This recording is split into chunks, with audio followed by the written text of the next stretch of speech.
Okay, Bob. My follow-up is just a comment based on what you just said, that there are many other states who are planning to base their view of their voter rights laws on the Georgia one as its template. Mm-hmm. When you say this is in the hands of the universe, it's also, because the universe is us and we are it, it's in the hands of all of those people who have gone, all of us who've gone through the shift recently, this worldwide shift recently. And so what remains to be seen is if we've been enlightened as a larger group of people, what we plan, what we do about it, how we, no, not what we do, how we respond to it, which is going to determine whether it prevails or not. In the end, it cannot prevail because it is a disruptor and a divisive thing for humankind. But the issue is we've been talking all along about people who've, quote unquote, come to Jesus in terms of understanding that Black folk and people of color have suffered to an extent that they have not, but they may have begun to feel part of it because of the things they lacked or wanted or needed during this pandemic. Well, now's the time to the term "put your money where your mouth is" not what I want to say, but it smacks of what I want to say. Now's the time to, see what your follow-up will be. Now that you profess certain things, how are you going to respond now? Does that resonate? Yeah, it does. It does, because all that is based upon what they're going to do about this, the racist filibuster. I think what's happening that the Creator is putting pressure on those who talk the talk and forcing them to walk the walk. It's a big difference in saying what you believe and acting it out. So, in particular, Joe Biden has been put in a precarious position. His excuse in the past was that what would happen if the Republicans get the Congress back. Well, Mitch McConnell has shown you what he's going to do. He's going to do whatever he wants to do. So it doesn't matter whether you do it or not. What matters is whether or not you're going to do the right thing.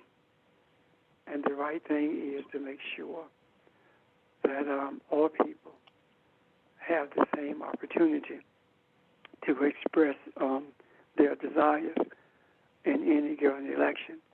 And I will reiterate to you that there is going to be a government, period. And that the question is whether the governing body is going to be just and righteous. That's the question.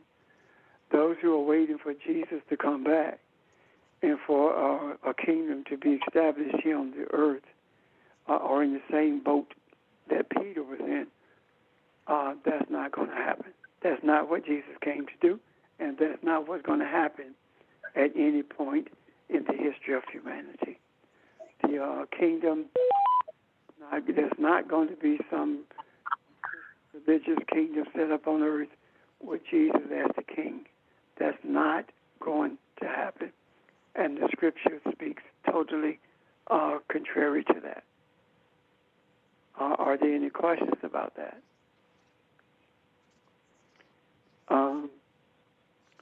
I believe that we're at the impasse in that we have to make some decisions.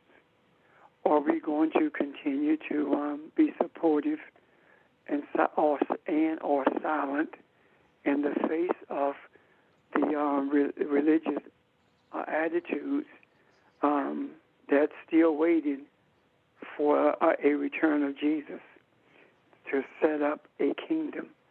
And I think that there could be no better timing than this for us to begin to revisit that.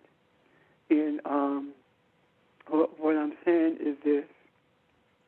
I believe that this thing about a return of Jesus is simply the idea, the understanding that the teachings of Jesus will become paramount in the earth realm, which means that there will be an influx of enlightenment on a broad scale, and that is not going to take place at all. It has already taken place. It is present as we speak. The idea, as we talked about last Monday, of the new heaven and new earth and the new Jerusalem, all of that is present. Right now, Jesus gave us warnings of that periodically. In that Matthew, the 25th chapter, first two verses, when Jesus talked about the idea of the 10 virgins who had the lamps trimmed in oil, waiting for the bridegroom. I know you're familiar with it. When Jesus talked about them, there were 5 who were wise and 5 who were foolish, and the wise actually took extra oil. What is this talking about? It's talking about pretty much what we are talking about today. When we see what's going on, we see that there are those who are already prepared for the receiving of the bridegroom, and that's why the bridegroom has appeared. For the bride, rather, and that's why the bride has appeared. In the East, what happened,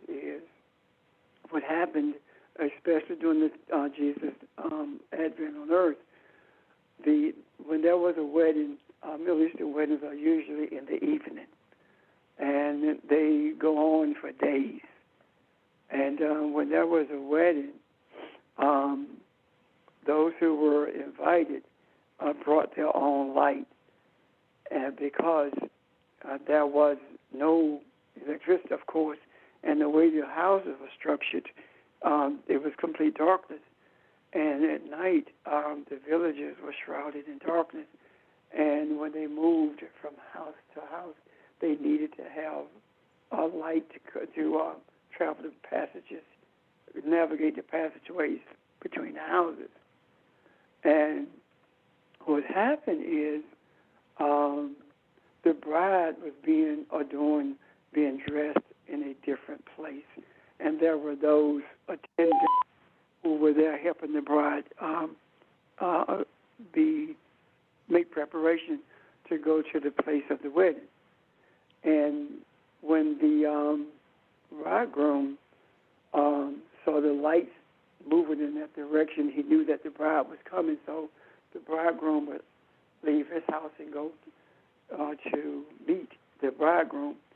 And when they got to the place where the wedding was going to take place, all of them would go in, and the door was locked. So Jesus was actually saying that no one knows the hour or the time when the bridegroom is going to return. Well, we were taught. When the bridegroom is going to appear. When we were taught that, we were taught that everyone who was not prepared would be left on the outside looking in. Jesus used this as a metaphor for us to understand the preparation that is necessary for the return, or for the bride to appear. What I'm saying is this: in order for the bride to appear, preparation has to be made, and the preparation that's made for the bride to appear is desire. The desire for humanity to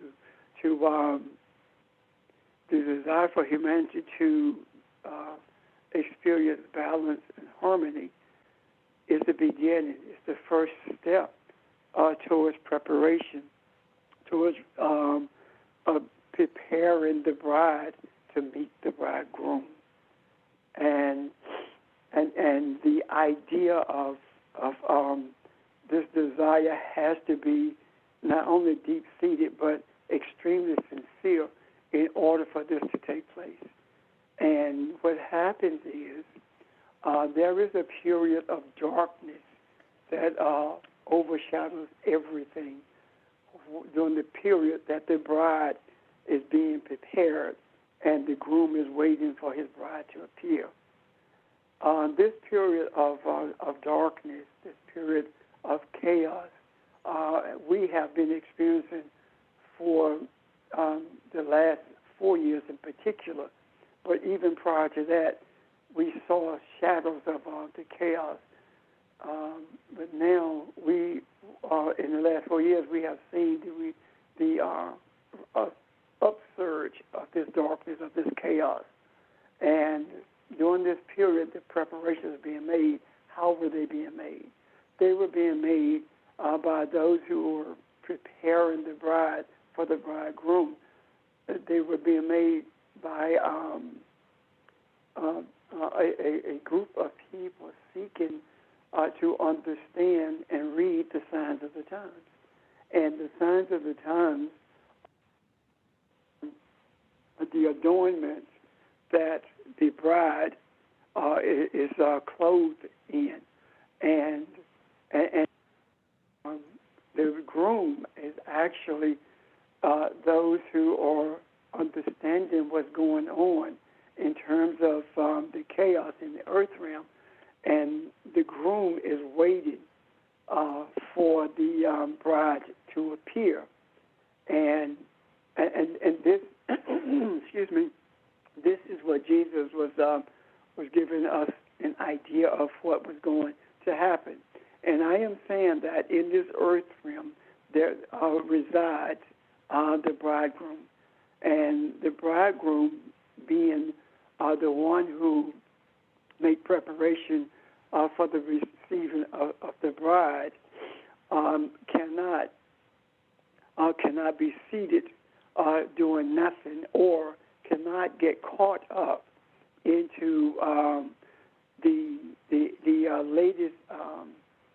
I'm sorry, not latest. Cannot get caught up in the religious beliefs that have no validity in the place of spirituality. They have to stay focused on what spiritual truth is, and the idea of making preparations. And I'll give you a classic example. Right now, there are preparations being made for Jesus riding on a donkey into Jerusalem and the resurrection on next Sunday. All of these things are being prepared now, and they have no validity in Scripture at all. There is no sense of truth in them at all. It is a story that was put into play by those who sought to manipulate, and they are very effective. However, the truth of the matter is that this whole thing about the bride speaks to a time that was called Passover. Passover, these 10 virgins, which simply means 10 women who were unmarried.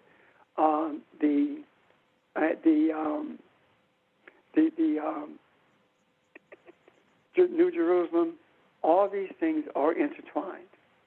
And they're intertwined because all Jesus is saying in several different ways is that there has to be a receptacle in the earth desiring to receive the bride, meaning that the earth, there has to be those in the earth who are prepared to receive the bride so that they can become one.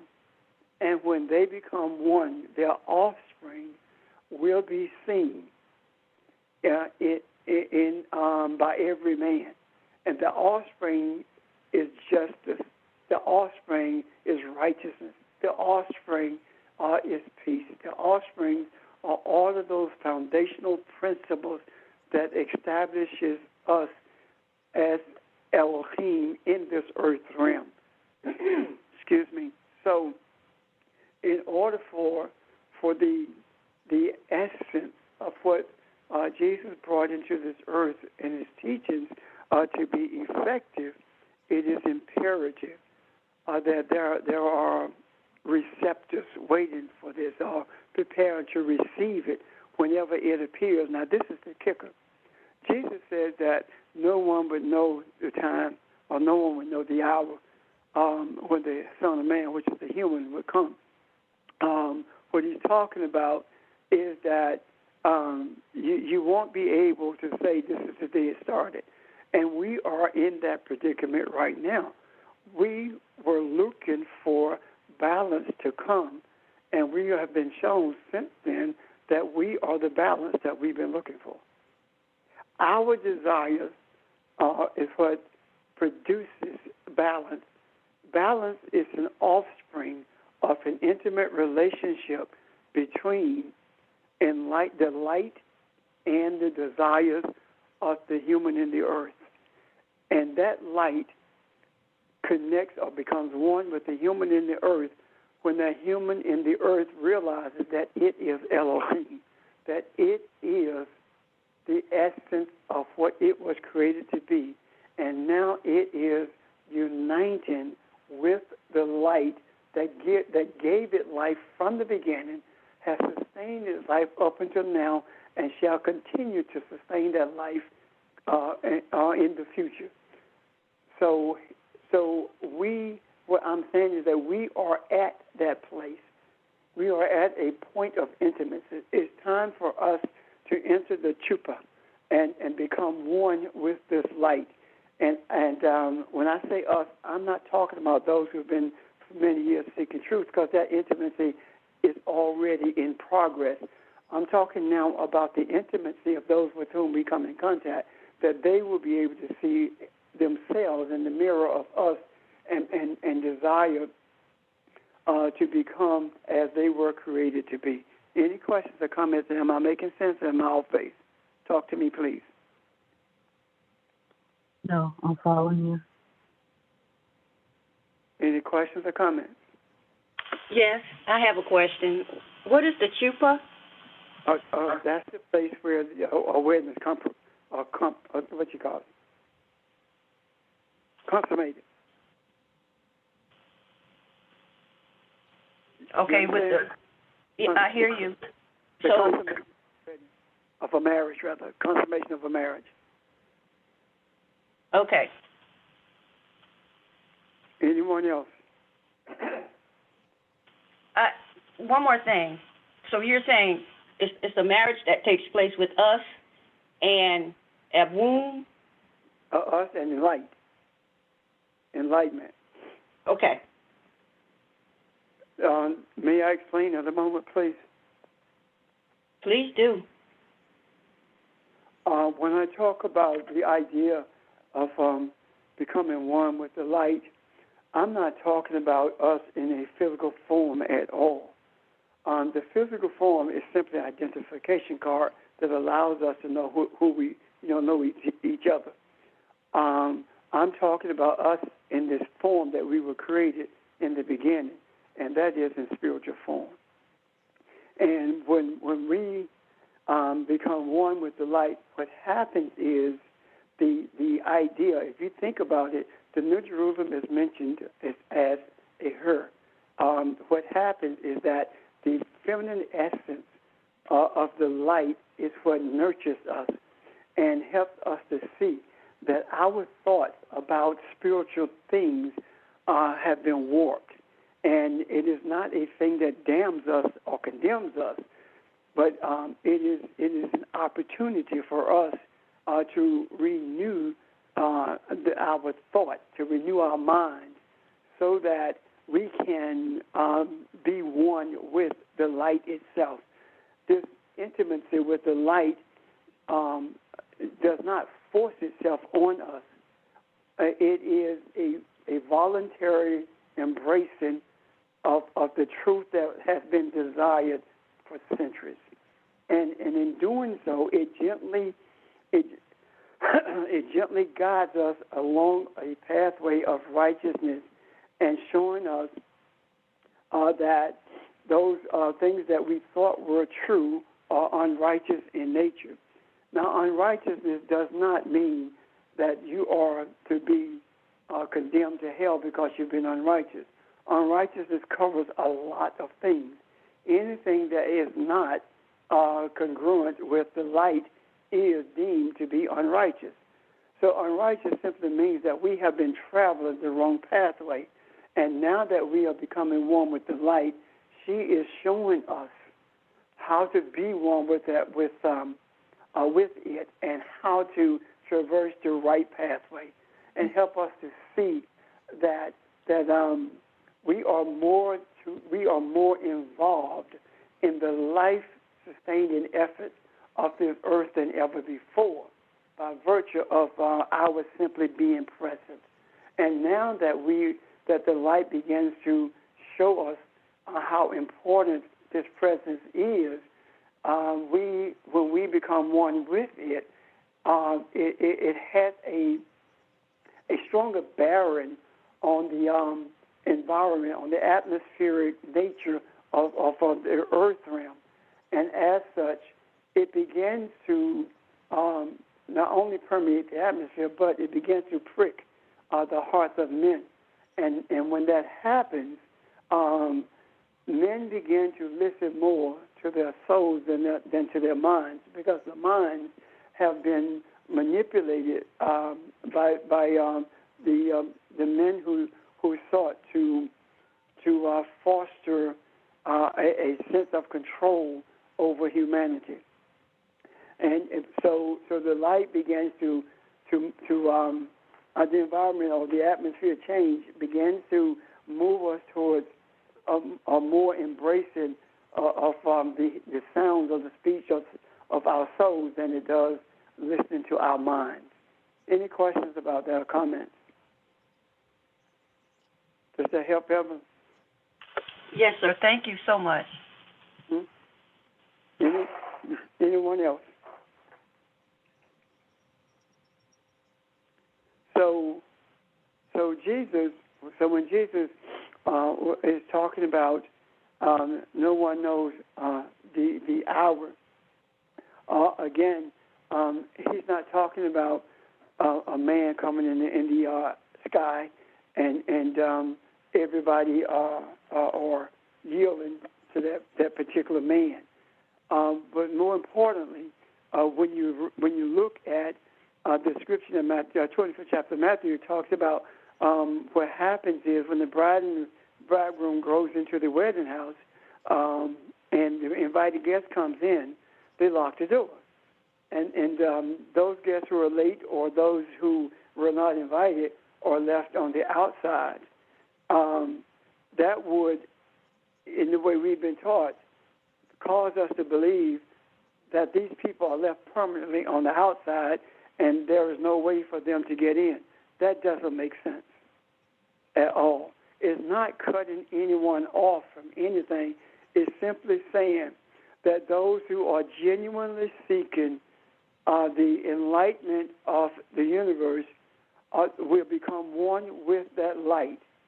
And those who are simply curious, those who are simply religious in nature, will not have access to that. And the reason they want is because it is, when you are curious about something, that is not a deep desire for change.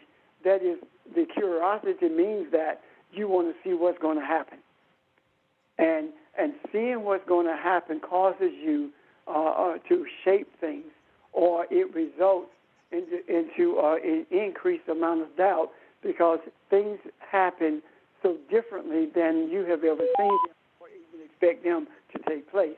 However, when you are genuinely seeking, you are open, and even though you don't understand what's going on, what's being said, there is a deep sense of resonance a deep sense of resonance in you that causes you to embrace it anyway. That sense of resonance is simply saying that there you are in rhythm with the light that's being spoken, and you are vibrating at the same frequency as is the universe, and so vibrating at that frequency is what lends itself to you becoming one with. Now, let me give you an example of what I'm attempting to say, or what I'm trying to say. And what I'm trying to say is this. There are those who, whether it was Foundation, Great New Faith, or at the teachers on Monday night, the class on Monday night, there have been people who have come and they could not get in. They were in the building, but they were not in the discussion because it didn't make sense to them. There were no choirs. There were no announcements made. There was no responsive reading. There were no auxiliary reports given. These things are the things that locks you out. The door is locked. They could not get in.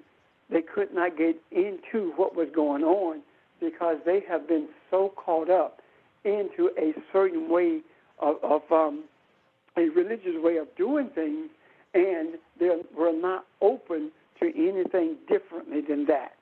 And as a result of that, they walked away from it. That does not condemn them at all. It simply says that they are amongst those who will come at the end of the day. There are those who will come at the end of the day, and they will see without having to go through all the things that we've gone through, the struggles, the studies, the doubt, the wrestling with things, and the frustrations that we've experienced. All of these things they will be free of, because at the end of the day, all the harvest will be done. In other words, all of the mistakes that we made, all the things that we thought we understood but didn't, the expansion of the things that we did understand, all of these will be available to them, and we will have a easier time of explaining to them what is being said, much easier time than we had in learning it ourselves or being open to get it. For example, there have been times when I have studied for 48 hours or more. Days. I've studied, matter of fact, 4 days in a row, I know. And I'm talking about day and night to understand this. Well, I don't have to do that now.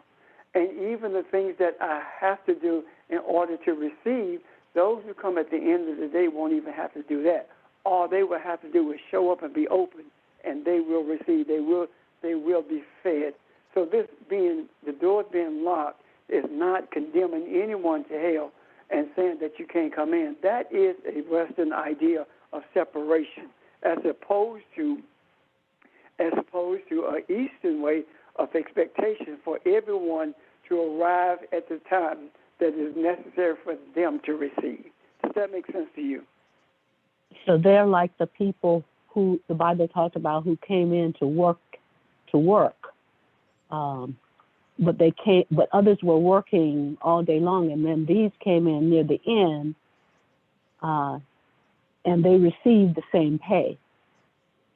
Absolutely. Okay. Absolutely. Any other questions or comments?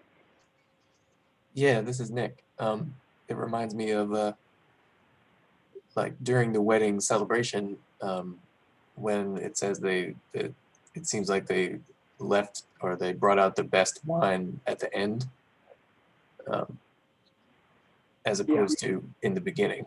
It was still just as good or even better at the end for the people who didn't, or were not necessarily involved in the preparation, or were not necessarily there in the beginning.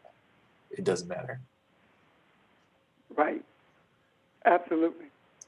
And in the parable that Barbara referenced, we cannot be those who say, well, we've been here. Why are they getting the same thing we getting? Jesus warned us against that attitude. And that is not our attitude. Our attitude is it does not matter when they get it, as long as it's done. So we, again, this is not about some pie in the sky. This is not about some religious scriptures. This is about the time period that we are currently experiencing. We are in the midst of it as we speak today. And we have been in this place for quite some time. And this shows what Jesus was saying. No one knows the hour. We don't know when we got here. When things like this take place, we see it retrospectively, as opposed to seeing it in what we call real time. I am awaiting to see what's happening now that we don't see now. That a few days from now, a few weeks from now, a few hours from now, that we will show what's happening in greater detail than what we see now. Any questions or comments, please?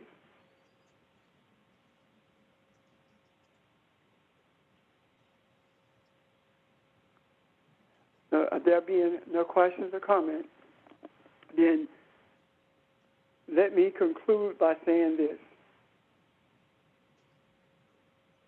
Out of all the trials that we have experienced, we have seen things come into fruition that we have desired on a continuous basis. One of the things that I've seen recently that I kind of smiled about is every time I hear them talk about the vaccine doing something that they never expected it capable of doing. When they talk about the effectiveness of it and it's much being more effective than they anticipated it being, these are the things that we desire. As a matter of truth, the whole idea of the vaccine itself was us making sure that it benefited humanity, and in doing so, not asking anyone or desiring anyone to do anything that we wouldn't do or travel in the pathway that we wouldn't travel. What did we do? Our desire was we are going to receive the vaccination. It's not going to be a wait and see to see what's going to happen to other people. Before we take it, we're going to take it and make sure that it is beneficial to everyone.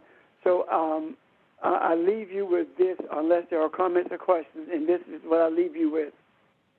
If you have not received the vaccination, you need to do it. If you have received it, then you need to encourage others to do it. And I say this because in order for us to interact with each other and be expressive of the light that we are, there are things that has to take place. And one of the things that has to take place is not simply the control of COVID. It is the diminishing of the power of COVID over humanity. Does that make sense to you? Yep. Yes. So,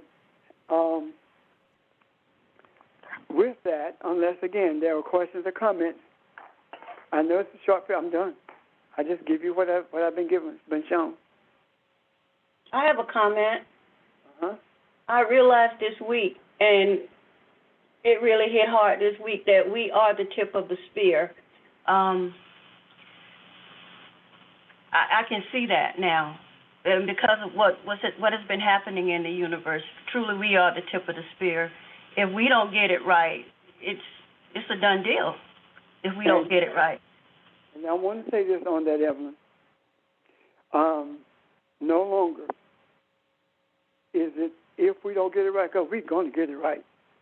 And the reason I know that we are going to get it right is because we already gotten it right. There is no way that the Creator will allow this much chaos in the earth unless there is a type of Adam that's standing in the gap on behalf of humanity. There has to be a bridge, a conduit for the light to stabilize the earth, to bring order to chaos.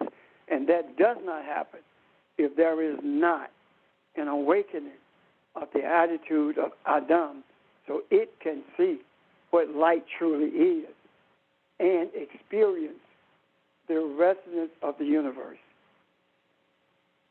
Tip of the spear, think about it. When the point of the spear penetrates, the rest of the spear has an easier time passing through whatever it's passing through. So we are piercing the darkness. And when we pierce the darkness, it is a lot easier for everything else to pass through it, everyone else to pass through it, and it creates a greater hole, or aperture is enlarging, so that the more light can penetrate that darkness. Questions, comments? Thank you for the correction on that. Not a correction at all. And I'm glad you said that, Evelyn, because it's not a correction. It is an expansion of what we see, what we're being shown. Because all of us have been at that point. We got to get this right. And you've been around long enough to hear from every one of us. We got to make sure we get it right. And I am saying that what we see now is that we don't have to get it right. We've gotten it right, and that's the reason we are where we are. That's all I'm saying. Thank you. Yes, ma'am. Anyone else? Okay, there being no one else, again, I give you what I have received, and I look forward to seeing you tomorrow. Okay? Thank you, sir. Okay. Thank you. Go ahead. Thank you. You're welcome. Thank you.